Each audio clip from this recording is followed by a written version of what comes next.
Hola, ¿qué tal? Sean todos ustedes bienvenidos nuevamente a este espacio, a esta cita que el Señor nos regala tanto a ustedes como a nosotros para poder compartir la palabra, para poder, unidos en torno a la Escritura, compartir temas que tienen que ver con la vida de Dios, temas que tienen que ver con la doctrina básica, pensamientos que no pueden cambiar. La estrategia del creyente, la estrategia de la iglesia puede de alguna manera y de tiempo en tiempo renovarse, la metodología puede variar, sin lugar a dudas, no hay problema en ello. El tema es que mantengamos y sostengamos la sana doctrina.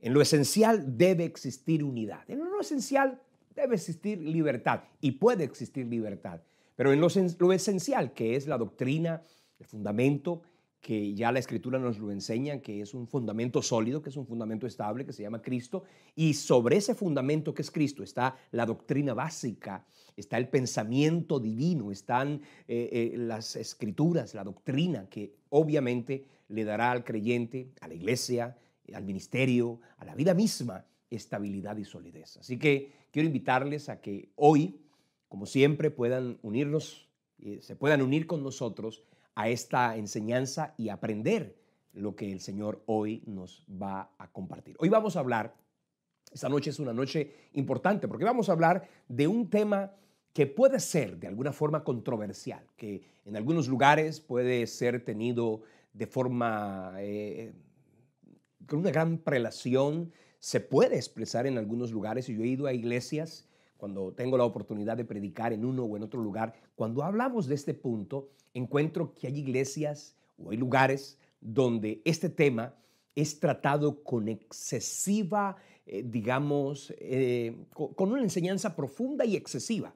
En otros lugares simple y sencillamente no se comparte ni se habla de ello.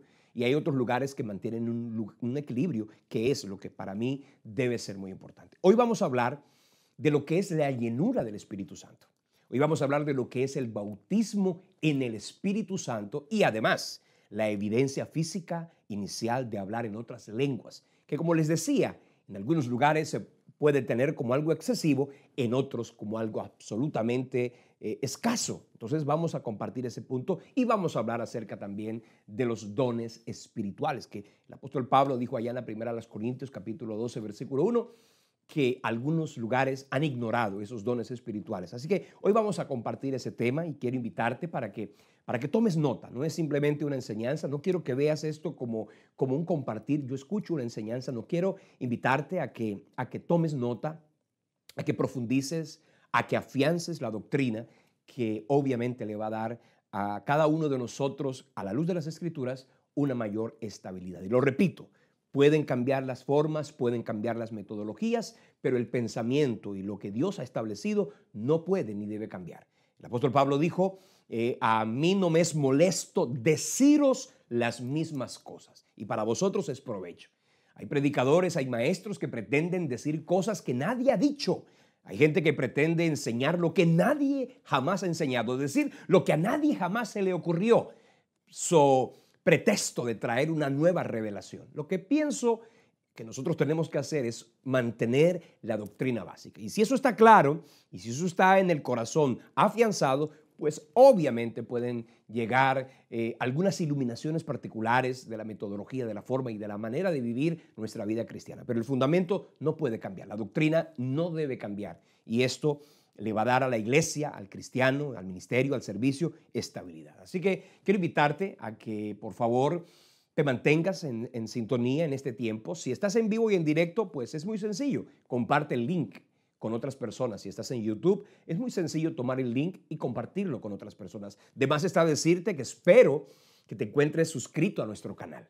De esa manera, cada vez que tengamos una presentación o montemos un nuevo contenido, a ti se te va a avisar y así también vas a poder compartirlo con otras personas. Si estás en este momento acompañándonos desde YouTube, pues yo te pido, y si estás en Facebook también te pido que le des compartir a esta enseñanza. Así vamos a poder llegar a muchas más personas. Este es un espacio, se llama Fundamentos de Doctrina y queremos ir poco a poco, ¿cierto? Estudiando las doctrinas fundamentales. El de esta noche es un tema muy importante en el que cada uno de nosotros pretendemos tener un poquito de unidad en el criterio y así poder caminar y vivir una vida espiritual y ministerial, pues más estable. Quiero que oremos y quiero que le pidamos a ese Espíritu Santo que nos bendiga. Y seguramente quiero en este momento nuevamente unirme por aquellas personas que están viviendo en este tiempo un tiempo de dolor, un tiempo de tristeza, que han vivido la pérdida, que han visto el dolor de un ser querido que ha partido, que han visto y vivido el dolor de una persona en cuidados intensivos, afligida por un diagnóstico, abatida por una, digamos, condición médica. Hoy vamos a pedirle al Señor un milagro de bendición, mientras que en el proceso recibimos la paz, esa que sobrepasa todo entendimiento y que nos da a cada uno de nosotros la seguridad de que Dios va a obrar. Padre, Señor y Dios que estás en el cielo, quiero bendecir tu nombre y darte gracias por la vida de cada persona, Señor. Cada uno de los que en este momento Dios está con nosotros en este espacio. En este momento quiero pedirte que los bendigas. Quiero pedirte que les hables al corazón y que conforme a la verdad que está en Jesús y de acuerdo con ese eterno propósito, nos enseñes y nos ayudes a vivir conforme a tu propósito y de acuerdo con tu palabra, Señor. Que nada nos aparte de ti, que nada nos desvíe de tu verdad, ni a diestra ni a siniestra, que podamos nosotros mantenernos en un mismo criterio, como dijo el apóstol Pablo, que no seamos movidos fácilmente de nuestro modo de pensar, que mantengamos ese pensamiento de acuerdo con la palabra y así caminar en bendición. En el nombre de Jesús, amén y amén. Bien, la semana pasada y la antepasada estuvimos hablando acerca del Espíritu Santo, la tercera persona de la Trinidad. Manifestación del Espíritu, no solamente desde el punto de vista de su personalidad, sino la manifestación del Espíritu Santo desde su punto de vista de divinidad. Y era importante, y es importante que estos dos criterios en torno a Cristo es fundamental afianzar su divinidad. Y en torno al Espíritu Santo es indispensable afianzar tanto su divinidad como su personalidad, porque al entender eso vamos a poder comprender cuál es la manera a través de la cual ese espíritu actúa, se mueve tanto en el inconverso como en el creyente y en la misma iglesia. Mi hermano, le repito, si por algo la iglesia y el creyente puede tener estabilidad, es porque el Espíritu Santo le da estabilidad a su vida y a su ser y hacer. Necesitamos que el Espíritu Santo cobre en nuestra vida un valor y un papel muy importante para que así podamos vivir una vida de bendición y de victoria. Hablando del Espíritu Santo, quiero que leamos lo que dijo el mismo Señor Jesucristo en Lucas 24:49, donde dijo: he aquí, yo enviaré la promesa de mi Padre sobre vosotros. Pero dice: quedaos en la ciudad de Jerusalén hasta que seáis investidos de poder desde lo alto. El Señor Jesucristo, mientras estuvo en la tierra, ya lo leímos en el capítulo 14, en el capítulo 16 del Evangelio de Juan, el Señor hizo referencia de una manera muy profunda acerca del Espíritu Santo y de la forma como el Espíritu Santo actuaría y se movería en medio de la iglesia y del cristiano. Ahora, el Señor hablaba de algo que tiene que ver con esa llenura. Él habla aquí de un bautismo, él habla aquí de ser investidos de un poder desde lo alto, que no era exactamente algo fortuito o algo ocasional como solía ocurrir en la antigüedad. No, ahora iba a ser algo más permanente, más cotidiano, más normal, y de eso obviamente da cuenta la Escritura cuando nos habla de lo que es la llenura y el bautismo en el Espíritu Santo. Ya supimos y dijimos en semanas anteriores que antes en la antigüedad, en el Antiguo Testamento, el Espíritu Santo, que allí actuó y obró en muchas ocasiones y que citamos aquí muchos momentos y muchos espacios en los que ese Espíritu Santo actuó y se manifestó, quiero citar un momento en la historia como para traer un ejemplo de cómo él actuaba y cómo operaba en la vida de algunas personas. Por ejemplo, en el capítulo 41 del libro de Génesis, versículo 38, dice, hablando de José: ¿acaso hallaremos a otro hombre como este en quien está el Espíritu de Dios? De forma que José no era una persona normal en el sentido de la conducta y del comportamiento, no era una persona del común. En él había algo diferente. Y la Escritura enseña que lo que había en José era una manifestación del Espíritu Santo. Y no solamente en José, sucedió lo mismo con Sansón, sucedió lo mismo con Gedeón, pasó lo mismo con David, ocurrió así con algunos profetas y vemos momentos importantes en la historia donde ese espíritu se manifestó. Pero el Señor prometió, y lo compartíamos en semanas anteriores, Él prometió que Él en los últimos tiempos, Él derramaría de ese espíritu que en algunas ocasiones era manifestado de manera fortuita y de pronto momentánea, de una forma constante y permanente. Esa profecía que está escrita en el libro de Joel, capítulo 2, versículos 28 y 29, es importante que la leamos porque esta profecía es la que da la enseñanza de Jesús acerca del bautismo, la que habló y usó Juan para referirse a ese bautismo, la que usaron los mismos apóstoles en el Nuevo Testamento para referirse a esa manifestación sobrenatural del Espíritu Santo. Dice así la Escritura: y después de esto derramaré de mi espíritu sobre toda carne, y profetizarán vuestros hijos y vuestras hijas. Vuestros ancianos soñarán sueños y vuestros jóvenes verán visiones.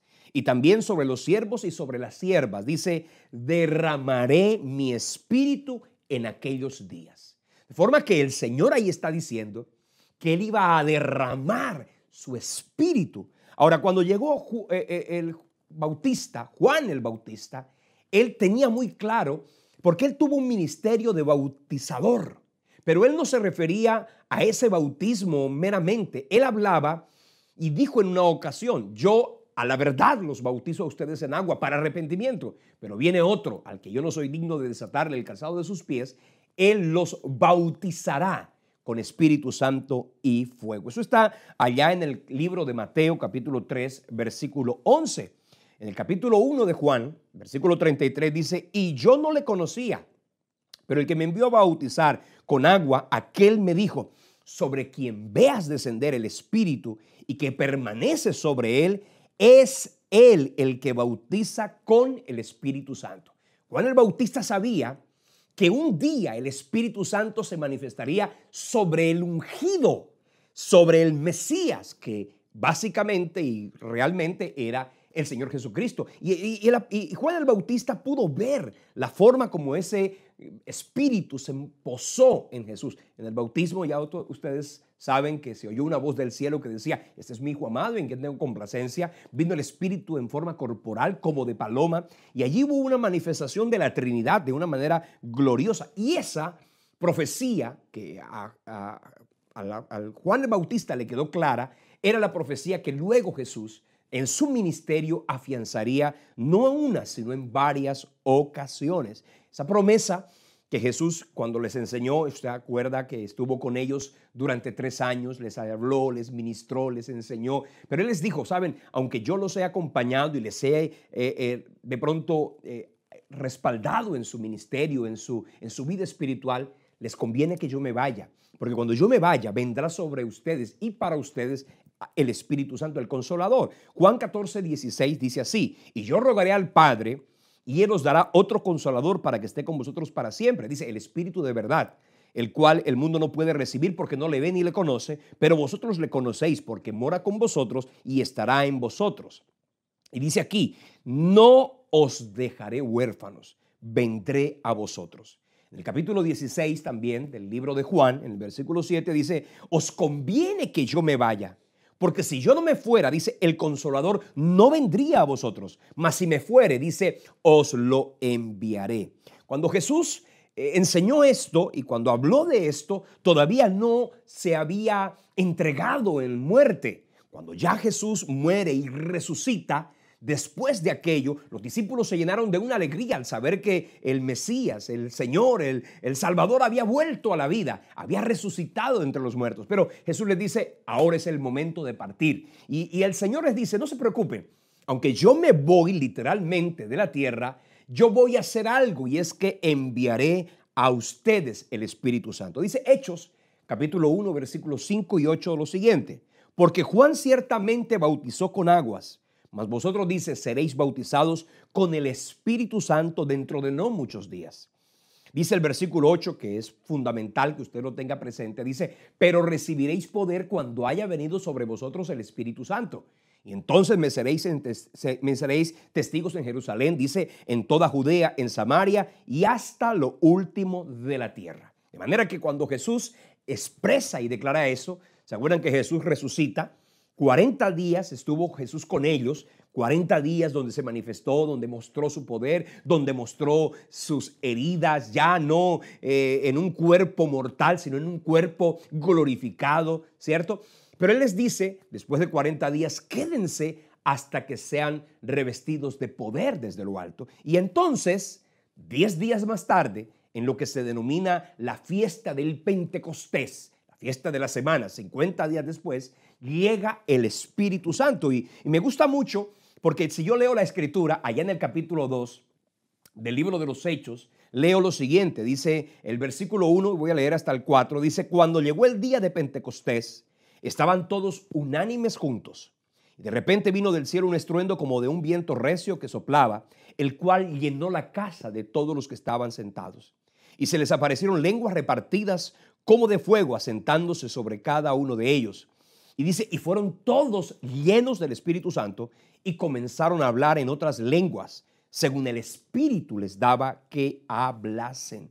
Mis hermanos, esa experiencia que ustedes notan allí es una experiencia que nosotros, yo personalmente y una gran parte de la cristiandad, reconoce como una experiencia sobrenatural, gloriosa, poderosa, que marcó la historia de la iglesia primitiva y cambió el rumbo de la actitud y del espíritu con el que los discípulos enfrentaron la muerte de Cristo. Y cuando Jesús se va y llega el Espíritu Santo, hubo un cambio sustancial, fundamental en la vida de los discípulos. Fue un cambio tan contundente que si ustedes y yo leemos el libro de los Hechos, nos damos cuenta que ese libro tiene la contundencia del cambio y de la manifestación poderosa que el Espíritu Santo logró cuando vino a los discípulos e hizo en ellos una residencia permanente. Jesús llegó a la tierra y los ministró, trajo salvación, trajo libertad, pero ahora vendría el Espíritu Santo y Él traería un poder sobrenatural y Él traería fuego. Fíjese que la palabra dice Espíritu Santo, fuego, poder, dinamita. Es unción lo que nosotros tenemos que, y por eso los que creemos en esta experiencia, en la experiencia del Pentecostés, podemos decir, somos pentecostales. Aunque hay una denominación religiosa que se denomina en particular pentecostal, nosotros creemos en la experiencia del Pentecostés y creemos y la deseamos también porque declaramos y sentimos que para nosotros esa experiencia también debe y puede ser una realidad. No es únicamente para algo o para algunos en la historia, tiene que ser algo y puede ser algo para nuestra vida personal y diaria. Ahora, quiero que entendamos cuando nos referimos a ese fuego, a esa llenura, a ese bautismo, que lo diferenciemos un poco de lo que es la presencia del Espíritu Santo. Cuando una persona nace de nuevo, no puede nacer de nuevo porque se le ocurrió nacer de nuevo. Dice la Biblia que alguien nace de nuevo, Juan 3 lo dice, del agua y del Espíritu. Nadie puede llamar a Jesús Señor si no es por el Espíritu Santo. Cuando una persona nace de nuevo, inmediatamente por influencia del Espíritu Santo, viene el Espíritu Santo a habitar en su cuerpo, viene a habitar y hacer de su cuerpo, dice, templo del Espíritu Santo. Ustedes lo pueden leer allí en las Escrituras. Y esa profecía, dice el capítulo de los Hechos 19, versículo 2, dice, ¿recibisteis el Espíritu Santo cuando creísteis? Quiere decir que cuando alguien cree en Cristo, inmediatamente recibe el Espíritu Santo. La Escritura dice que nos volvemos templo del Espíritu Santo a causa de esa conversión, de ese nuevo nacimiento. Es decir, que los creyentes pueden tener al Espíritu Santo. Ustedes y yo tenemos al Espíritu Santo. Hable usted o no en lenguas, haya recibido una manifestación sobrenatural, usted tiene al Espíritu Santo. Ahora, usted preguntará y se dirá, ¿cómo sé yo que tengo al Espíritu Santo? Eso es muy sencillo de entender y de identificar. Y es, por ejemplo, cuando usted dice y comete un pecado, hace algo que no agrada a Dios y su corazón se siente afligido y abatido. Eso es a causa de la unción y de la presencia del Espíritu Santo, que es el que convence de pecado, de justicia y de juicio. Ahora, hay algo más, y es esto lo que quiero en esta noche hablarles. Hay algo más de la presencia del Espíritu Santo en nuestra vida. Porque cuando usted lee Juan capítulo 20, versículo 22, el Señor Jesucristo sopló sobre los discípulos y les dijo, recibid el Espíritu Santo. Pero no, ahora Jesús les decía, no eso, ahora Él les decía, quédense en Jerusalén. O sea, Él no les hablaba de un bautismo de vida que cambió su historia de muerte a vida, no. Él hablaba ahora de una experiencia adicional, Él hablaba ahora de una experiencia sobrenatural, gloriosa, que sería, por supuesto, la experiencia de la llenura del Espíritu Santo. Una cosa es que algo tenga y contenga un líquido, pero otra cosa diferente es cuando esto está lleno y además de estar lleno, rebosa.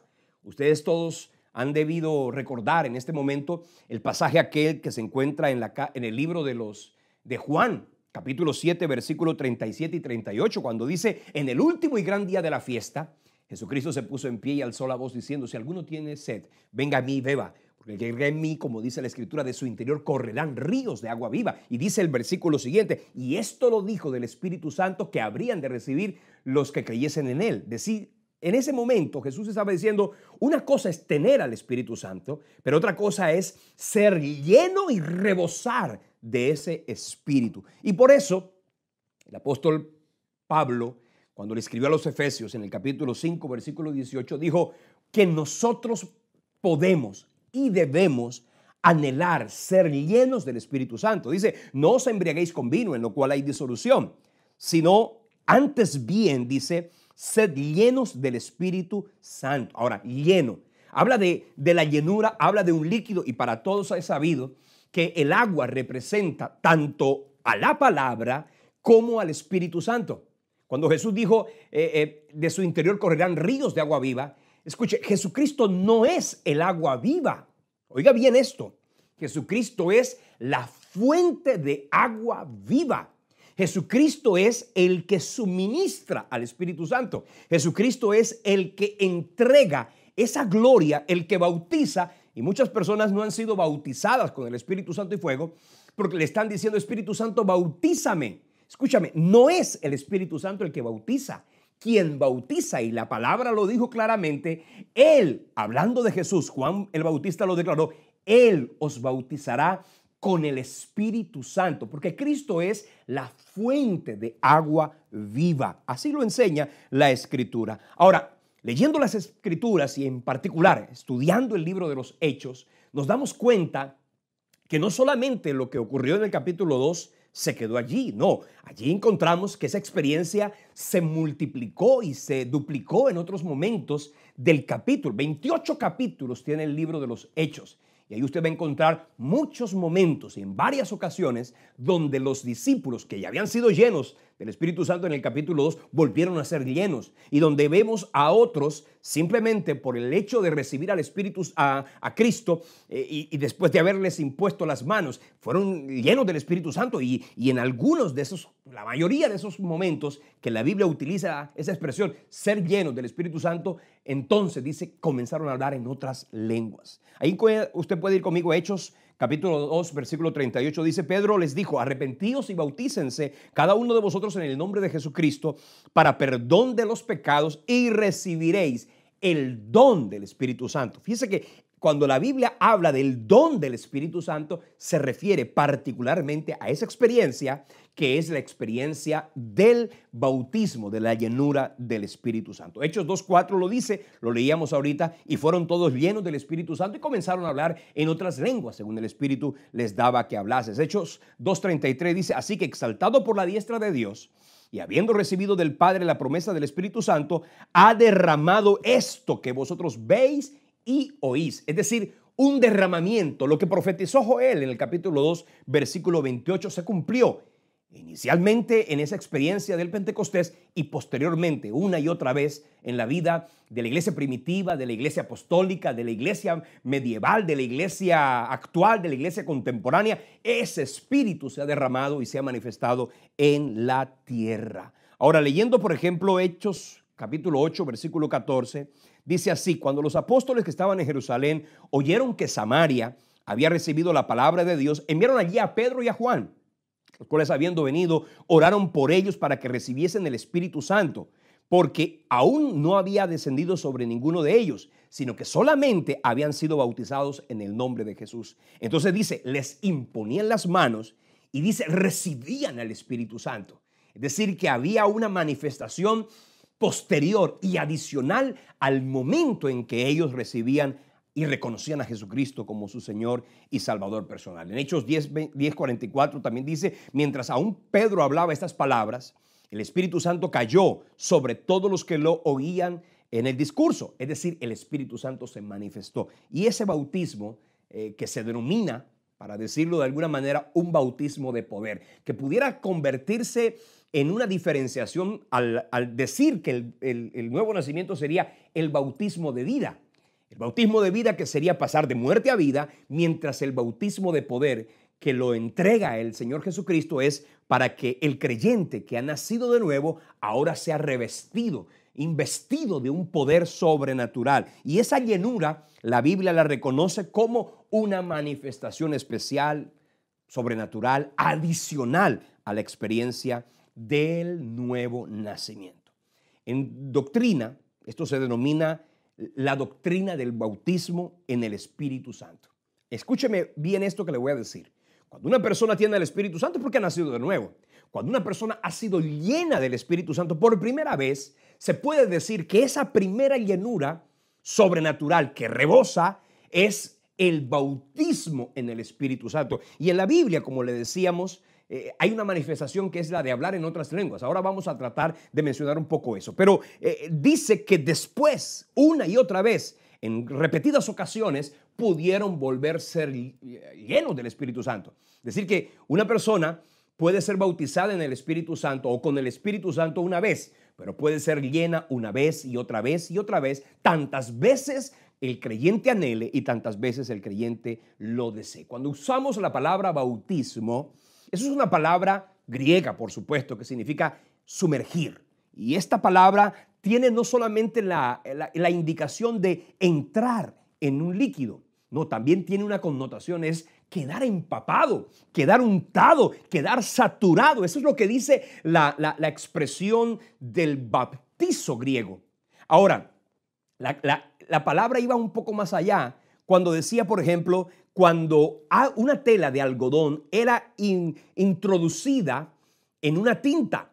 Básicamente, cuando sacaban la tinta, cuando sacaban la tela de algodón, la tela estaba inundada, escucha bien, de la naturaleza en la cual había sido sumergida. Cuando nosotros decimos el bautismo del Espíritu Santo, significa que el creyente es sumergido en el Espíritu y sale untado. Esa unción, la palabra untar, la palabra unción tiene que ver con estar untado. Ese estar untado del Espíritu Santo es el bautismo, y esa unción es la que hace que la vida de una persona sea diferente, la predicación de alguien sea distinta. Esa no es lo mismo que alguien hable de Dios, ¿cierto? Porque tiene al Espíritu Santo en el corazón, pero otra cosa es muy diferente cuando alguien está untado del Espíritu Santo, cuando alguien está lleno del Espíritu Santo. Esa llenura le hace rebosar su enseñanza, su predicación, su ministración, su alabanza, su canción. Todo lo que haga tiene una connotación especial porque tiene una presencia diferente. No es elocuencia, no es denuedo, no es conocimiento, no es habilidad para hablar en público, no es técnica vocal, no, es algo más. Se llama unción. Y es la unción que no la puede conseguir nadie a causa de que, vivió una experiencia ocasional y momentánea. No, es una unción que por supuesto se recibe en la presencia del Señor y a causa del Espíritu Santo. Ahora, tratando de entender un poco esa experiencia de Hechos 1:8, cuando Jesús le dijo, quédense en Jerusalén hasta que sean revestidos de poder desde lo alto, ese versículo dice, y me seréis testigos en Jerusalén, en Judea, en Samaria y hasta lo último de la tierra. Fue tan importante que el Señor le dijo a 500 más o menos, esa promesa fue para los que el Señor les predicó después de haber resucitado, pero en el aposento alto solamente habían 120. Y escúcheme bien, no fue tan importante lo que sucedió en ese aposento alto, porque aquello hubiera podido quedar como una experiencia. Hay vigilias que quedan poderosamente bendecidas. Hay gente que en una vigilia, en una experiencia cúltica, tiene algo sobrenatural y contundente. Pero no, ahora me refiero es a algo y es particularmente lo que sucede después. No es meramente ser lleno del Espíritu Santo y hablar en lenguas y ya.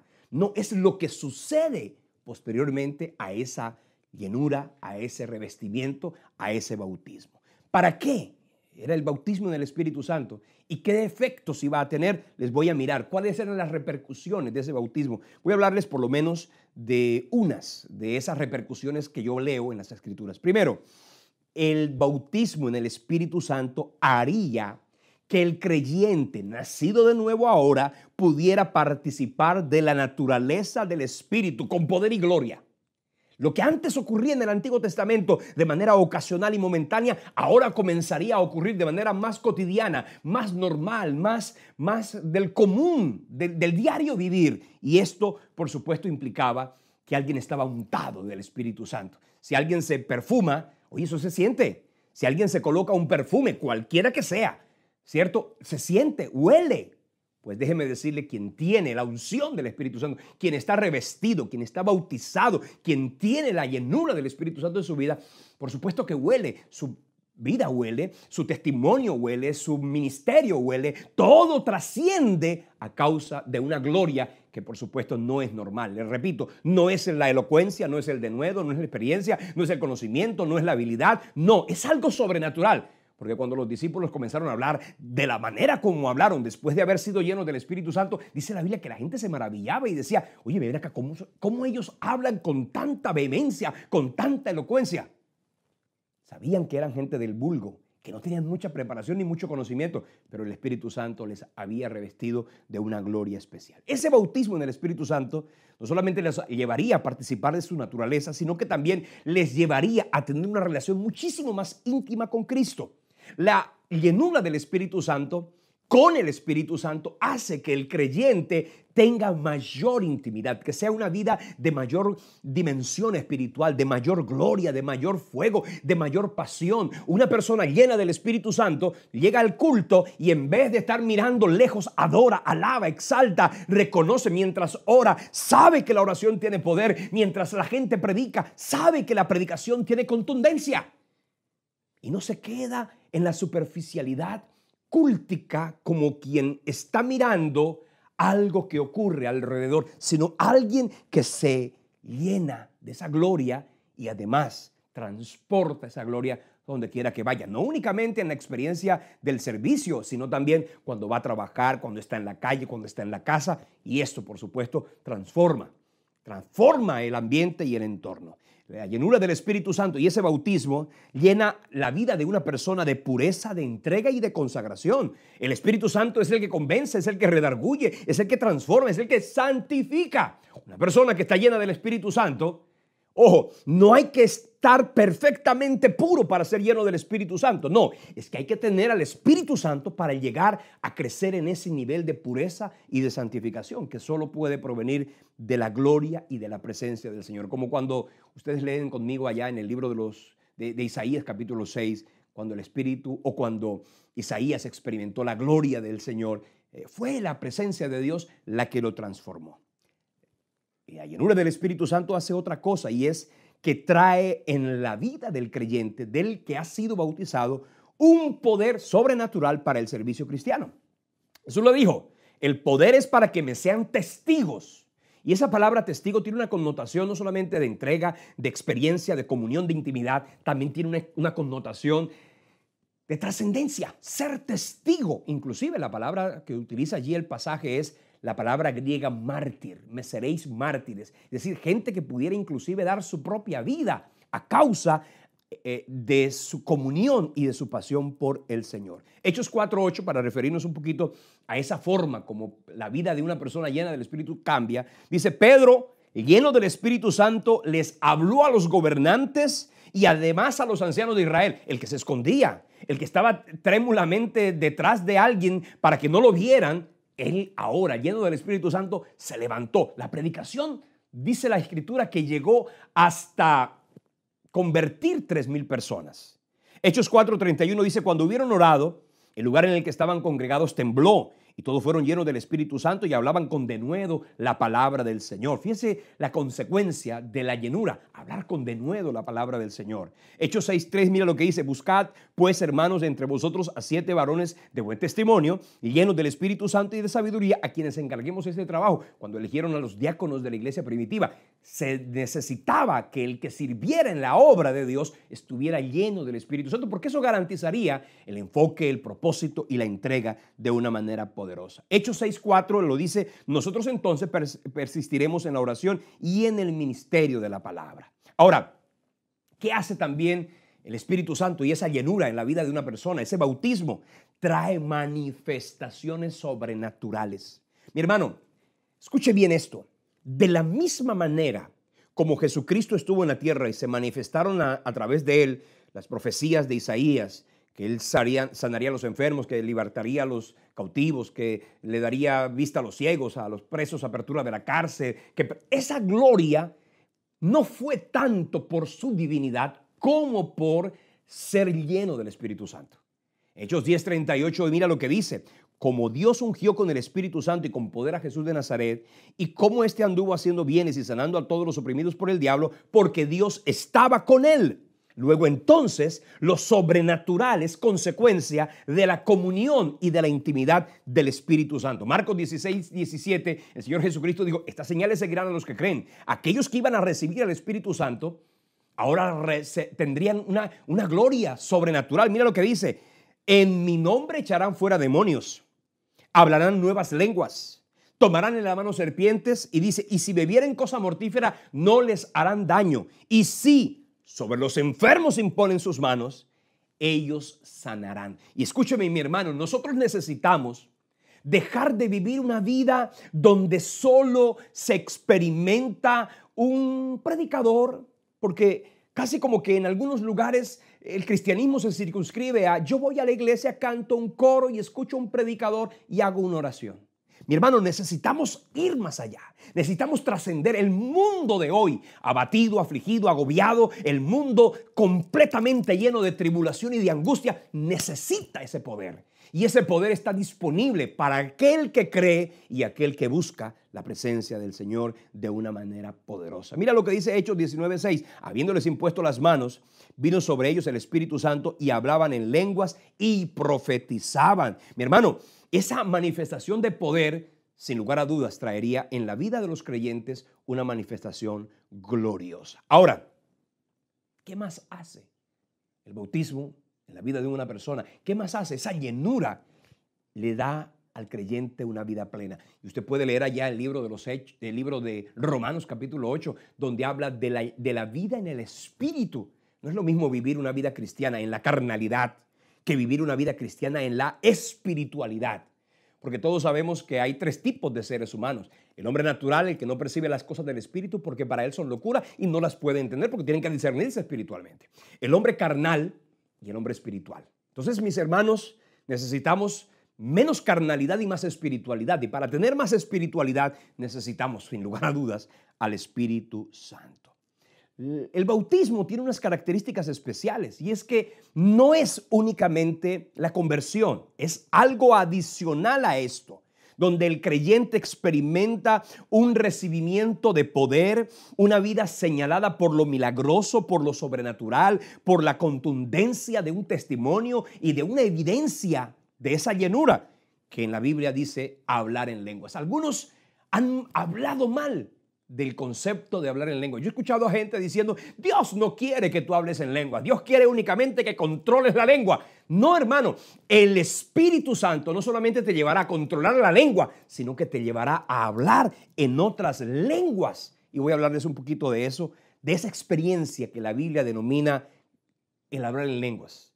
Desde el punto de vista técnico de la doctrina se llama glosolalia, el poder hablar en otras lenguas, en un lenguaje que no fue aprendido, que no fue repetido, que no fue un lenguaje simulado, ni tampoco fue un lenguaje copiado. No, es simplemente una experiencia que proviene del Espíritu y por lo tanto es sobrenatural. Ese Espíritu regenera, santifica, vigoriza, activa, ilumina y además imparte dones espirituales en la vida de una persona que ha sido llena de poder, de unción y de bendición. Ese recibimiento del poder que obviamente llega a la vida de un creyente lo lleva a expresar externamente una gloria, pero que también se manifiesta de manera interna.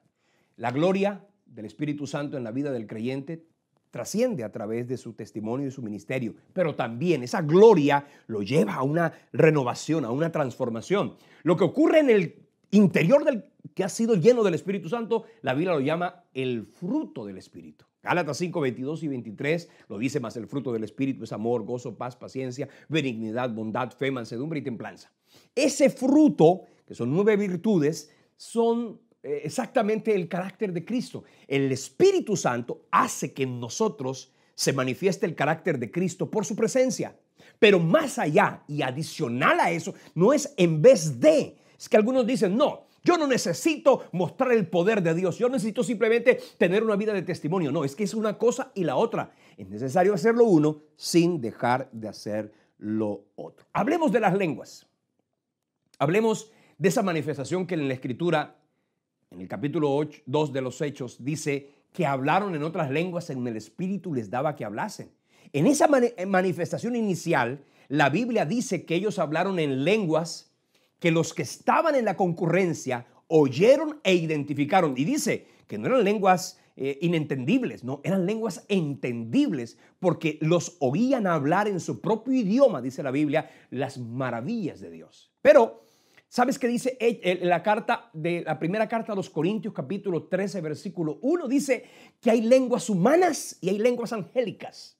Es decir, que hay gente que en la llenura del Espíritu les da para hablar lenguas humanas en otros idiomas que nunca estudiaron, que nunca aprendieron, esas lenguas. Pero también hay unas lenguas angélicas que son lenguas inentendibles, que algunas personas se ponen a escuchar, no las entienden. Ahora, ¿por qué ese tipo de lenguas se dan? Primero que todo, esas lenguas que son inentendibles son lenguas que pueden tener uno de dos propósitos. Uno, en primera instancia, edificar la propia vida del creyente. Y dos, edificar la vida de los oyentes. Puede ocurrirlo de esta manera, hablando de la edificación personal. Primera carta a los Corintios, capítulo 14, versículo 2, dice así: porque el que habla en lengua extraña no habla a los hombres, sino a Dios, pues nadie le entiende, aunque por el Espíritu habla misterios. Es decir que si usted está escuchando a alguien hablar en lenguas, o si usted está hablando en lenguas, no pretendas entender, porque esas lenguas son para edificación del que las está proclamando y pronunciando. No es para entendimiento, no es para que alguien entienda, es para que a través del Espíritu, como dice Romanos 8, 26 y 27, que el Espíritu Santo nos ayuda a orar, pues el Espíritu Santo en algunas ocasiones nos ayuda a orar a través de las lenguas, y así hablamos los misterios de Dios, los secretos de Dios, y proclamamos una oración perfecta, una oración conforme al llamado divino. Ahora, hay otras lenguas que son inentendibles, pero que tienen un mensaje. Es cuando la Biblia ya las diferencia de las lenguas como manifestación de la llenura del Espíritu Santo y las lenguas como expresión de un don espiritual que tiene como propósito edificar a la iglesia. Mira lo que dice primero a los Corintios 14, 4.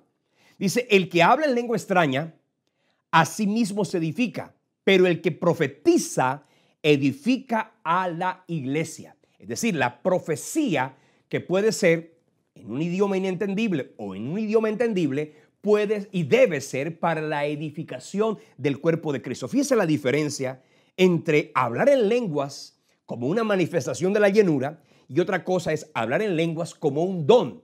Mientras que es como evidencia de la llenura, es para la edificación de quien las pronuncia. Pero cuando es un don, es para la edificación del cuerpo de Cristo. Y dijo Pablo, allá en la carta a los Corintios, la primera, es en el capítulo 14, tiene que tener como propósito una interpretación. Tiene que ser lengua sí, pero con una interpretación para que sea en edificación para la vida de los creyentes. Las primeras, que son la manifestación de la llenura, fueron, dice versículo 4 del capítulo 2 de los Hechos, comenzaron a hablar en lengua, según el Espíritu les daba que hablase. Eso era para testimonio. Ahora, en el capítulo 12, versículo 30 de la carta a los Corintios, dice: todos tienen dones de sanidad, hablan todos en lenguas, interpretan todos. Esto para referirse que las lenguas no las tienen todos. El don de lenguas como tal no es para todo el mundo. El don de lenguas puede y debe ser para alguien. Y también el don de interpretación de lenguas ha de ser para alguien. Y el apóstol Pablo, usted puede leerlo allá en la primera carta a los Corintios, capítulo 14, porque allí se registra mucho que en la carta, en Corinto, había manifestaciones sobrenaturales, ¿cierto? Pero sucedía algo, y era que no tenían un buen manejo de los dones espirituales. Por eso Pablo escribe y dice, ven acá, si ustedes van a hablar en lenguas, tengan en cuenta cómo debe ser el protocolo, porque es que hay algunos que han dicho, no, lo que el Espíritu diga, el Espíritu irrumpe, el Espíritu controla. No, un momentico, el Espíritu Santo llena, pero el Espíritu Santo no lleva a la persona a que pierda su voluntad, ni que pierda su pensamiento, ni que pierda su capacidad decisiva. Una persona que ha recibido, por ejemplo, una profecía, no necesariamente está obligado e impulsivamente a hablar de esa profecía. No, esa profecía puede quedarse en el corazón del profeta, del que tiene el don de profecía, para simplemente decirla si es conveniente o no decirla si es conveniente a causa del discernimiento y de la prudencia. Porque hay gente que puede tener dones, pero es supremamente imprudente y termina, en vez de edificar a la iglesia, generando sentimientos de confusión, de caos. Eso es como cuando una persona tiene un sueño. No es una manifestación de los dones, porque los sueños no forman parte de los dones, pero sí es una manera a través de la cual Dios puede hablar. Hay una persona que puede recibir un sueño y en medio del sueño soñar una cosa extraña, enredada, complicada, difícil. Entonces la persona, en vez de buscarle al Señor, si es que tiene una interpretación, porque a veces no tienen interpretación siquiera, porque no viene de Dios, no todos los sueños vienen de Dios. Pero cuando una persona tiene un sueño, no puede andar corriendo con la gente. Mira, soñé contigo y soñé que estabas en un cajón y soñé que estabas en esta crisis, soñé que estabas llorando, soñé que estabas en agua turbia. ¿Sabes qué? Y comienza, en vez de edificar, generar caos, generar dolor. ¿Sabes qué? La palabra no es para confundir, la palabra no es para destruir, la palabra es para consolar, para edificar, para exhortar. Esa palabra, lo que viene de Dios, es para bendecir a la iglesia, es para edificar al cuerpo de Cristo. Entonces, mis hermanos, una persona que ha sido llena del Espíritu Santo necesita experimentar el poder, no solamente en su propia vida, sino también para la manifestación de otras personas. Ese bautismo, le repito, tiene una experiencia inicial. Ese descenso inicial cuando la persona es bautizada con el Espíritu Santo por primera vez, pero tiene que procurar, el mismo que la recibió, ser lleno de una manera constante. La experiencia del Espíritu Santo no puede ser algo que se estanque. Dice ríos de agua viva, no es un estanque de agua viva, no, es un río, porque todos sabemos que cuando el río cuando el agua no se mueve, cuando el agua no circula, simple y sencillamente, ¿qué pasa? Se pudre. Pues bien, déjame decirte, el Espíritu Santo en la vida de un creyente es renovación, transformación, revelación, crecimiento, avance. Entonces una persona llena del Espíritu Santo también debe procurar vivir y anhelar unciones especiales para momentos especiales. Cuando vas a predicar, cuando vas a hacer emprender un proyecto para el reino, necesitas una unción. Cuando tienes un proyecto y una específica misión en la obra y en el reino, pues el Señor quiere revestirte de una unción especial para que esto hagas. Ahora, pastor, ¿cómo hago yo para recibir ese bautismo en el Espíritu Santo? ¿Cómo hago yo para ser lleno del Espíritu Santo? Pues voy a hablarles de lo que dice la Escritura acerca de cómo una persona puede ser llena del Espíritu Santo. Primero, tener una actitud acorde con la voluntad de Dios. Mira lo que dice aquí Hechos 1:14. Todos perseveraban unánimes en oración y ruego. Es decir, ellos estaban allí obedeciendo lo que Jesús les había dicho, y era: quédense en Jerusalén, intercedan, clamen, oren. ¿Por qué la gente no recibe la llenura del Espíritu Santo? Porque suponen y presumen que la llenura del Espíritu Santo vendrá porque el pastor vino y les tocó, y porque ya tenían el ojo abierto y el otro ojo cerrado, y entonces ya comenzaron a ser llenos. No, la gente tiene que anhelar, tiene que haber fervor, tiene que haber anhelo. Para vosotros es la promesa, para aquellos que la anhelan y la necesitan. Debe haber oración individual. No es únicamente una oración fortuita y ocasional. Debe haber una vida de oración. Cuando el apóstol Pablo recibió la llenura del Espíritu Santo en Hechos capítulo 9, del versículo 9 al 17, usted se dará cuenta que él estaba orando. Él estaba orando, él estaba orando, él estaba orando. A causa de su conversión, él estaba orando. Y entonces el Señor le mandó a Ananías para que llegara donde él y lo ministrara. Y dice la Escritura, a causa de su oración privada, llegó alguien que lo ministró. Y dice allí la palabra en el versículo 18, al momento se le cayeron de los ojos las escamas, esas escamas que tenía, como si fuera una ceguera temporal, y recibió al instante la vista y levantándose dice que fue bautizado. El versículo 17 dice que recibió al Espíritu Santo a causa de esa oración. Ahora también Hechos 10:45 narra el momento en el que, voy a leerlo, dice, y los fieles de la circuncisión que habían venido con Pedro se quedaron atónitos de que también sobre los gentiles se derramase el don del Espíritu Santo. Ahí estaba el momento en el que la gente busca a Dios y se manifiesta esa unción sobrenatural. A través de la administración de algún obrero cristiano, a través de la imposición de manos. Y usted lo va a encontrar en Hechos 8, del 14 al 17, dice, cuando los apóstoles que estaban en Jerusalén oyeron que en Samaria había recibido la palabra de Dios, enviaron allí a Pedro y a Juan, los cuales, habiendo venido, oraron por ellos para que recibiesen el Espíritu Santo, porque aún no había descendido sobre ninguno de ellos, sino que solamente habían sido bautizados en el nombre de Jesús. Entonces dice, les imponían las manos y recibían al Espíritu Santo. Mire, hermano, una persona que quiere la llenura del Espíritu Santo tiene que pedirla, tiene que anhelarla, tiene que desearla, tiene que procurarla y tiene que intencional e intensamente anhelarla, como lo ocurrió en el capítulo 2 de los Hechos. Ellos estaban allí orando y en medio de la oración el Espíritu Santo irrumpió de una manera gloriosa y los bautizó a todos. Los 120 que estaban allí fueron llenos del Espíritu Santo. Ahora, ¿qué pasó? No es únicamente qué ocurrió en el libro de los Hechos, qué pasó en el capítulo 2, no, qué continuó ocurriendo, qué sucedió en la iglesia primitiva, qué pasó con la iglesia apostólica. Miren, mis hermanos, yo quiero que leamos, bueno, no voy a profundizar demasiado en ello porque además el tiempo se fue. Quiero que leamos algo que la Biblia llama los dones espirituales. Dice así el texto. 1 Corintios 12, versículo 1. Dice, no quiero, hermanos, que ignoréis acerca de los dones espirituales. Versículo 4. Hay diversidad de dones, pero el Espíritu es el mismo. Dice, y hay diversidad de ministerios, pero el Señor es el mismo. Y hay diversidad de operaciones, pero Dios, que hace todas las cosas, es el mismo. Pero a cada una de las personas, dice, le es dada la manifestación del Espíritu para provecho.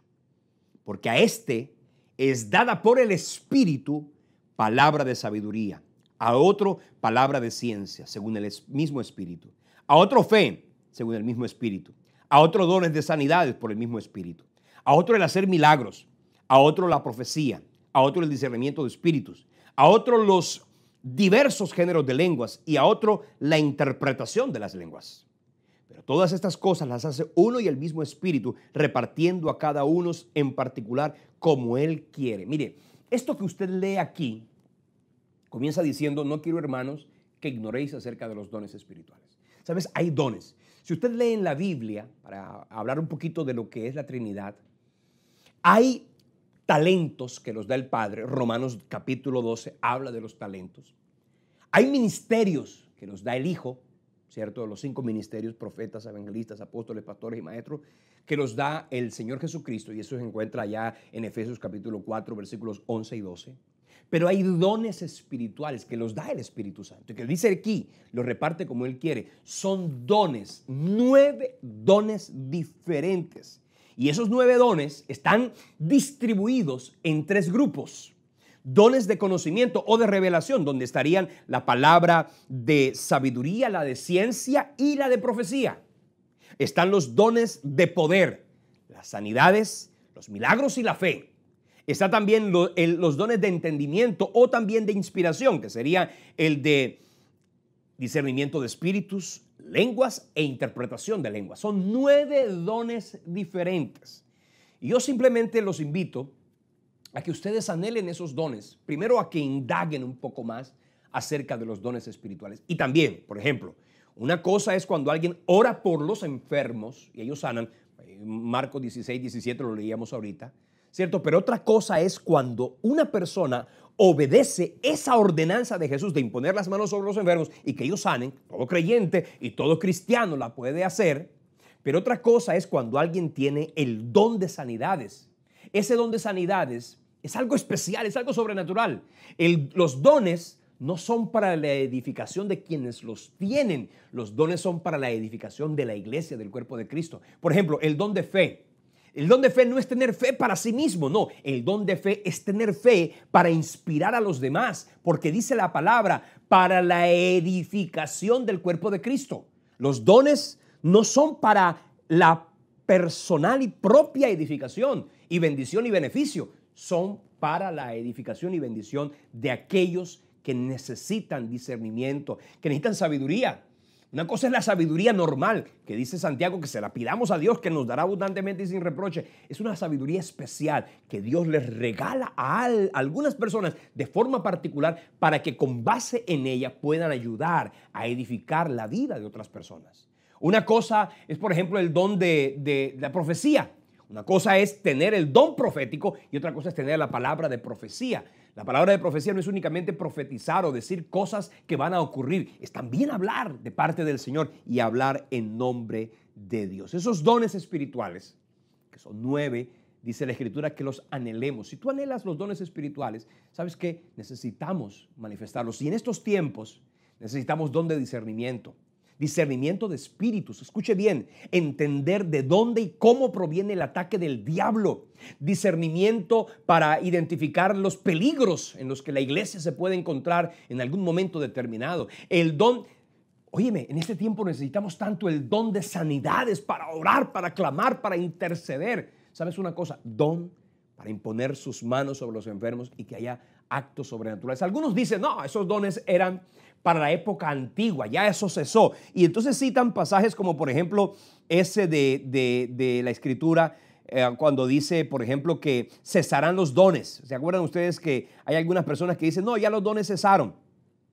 Citan primero los Corintios 13, 8 y 9. Dice, el amor nunca dejará de ser, pero las profecías se acabarán, cesarán las lenguas, la ciencia se acabará. Pero escuche bien, en el versículo 10 dice, eso sucederá cuando venga lo perfecto. Entonces lo que es en parte se acabará.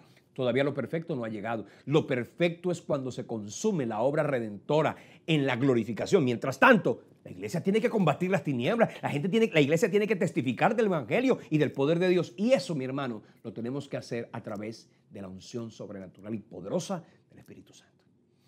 El tiempo se nos ha ido. Estoy aquí emocionado y sé que pudiéramos continuar, pero es necesario que aterricemos y que volvamos la próxima semana. De hecho, simplemente quiero dejarles esto como una especie digamos, de inspiración para que ahonden y se preocupen por investigar un poco más. La próxima semana ya vamos a dejar a un lado este tema y vamos a iniciar el tema del estudio de la salvación, que es hermoso entender qué es esto de ser salvo, por qué es ser salvo, cómo se es salvo, cuándo una gente es salva, ¿será que una vez salva siempre salva? Serán los temas que vamos a comenzar a desarrollar Dios mediante a partir del próximo jueves de la próxima semana. Terminamos diciéndoles Dios les bendiga. Terminamos invitándolos a que testifiquen del poder de Dios, a que anhelen los dones espirituales, pero sobre todo que anhelen la comunión y la intimidad con el Señor, para que así, llenos del Espíritu Santo, luego puedan mostrarle al mundo la grandeza y el poder de Dios para sus vidas y para testimonio a otros. Quiero invitarlos a que sigan orando por el ministerio Semilla de Vida. Quiero invitarlos a que sigan sembrando, a que nos sigan acompañando, que nos sigan apoyando. Hay una cuenta bancaria que queremos que ustedes tengan allí para cuando el Señor los toque. Yo les digo, pero cuando el Señor los toque, ustedes digan, ¿sabes qué? Voy a sembrar en este ministerio. Es realmente una bendición lo que este ministerio ha significado para mí. Voy a sembrar. Y esto, por supuesto, mi hermano, le va a traer bendición al ministerio y le va a repercutir a su propia vida bendición. Porque lo que el hombre siembra, eso también cosecha. Así que Dios les bendiga. Gracias por acompañarnos. Quiero que sigan caminando en victoria, sigan caminando en fe. Necesitamos una vida de victoria y eso solo proviene de una intimidad y comunión con el Señor. Nos vemos entonces la próxima semana. Reciban sanidad, reciban bendición, reciban milagros, reciban dones especiales que provienen obviamente, de la presencia y del poder del Señor. Nos vemos entonces el próximo jueves, la próxima semana, en este espacio de Fundamentos de Doctrina de este ministerio, Semilla de Vida, con Elio Galvis. Hasta entonces, bendiciones.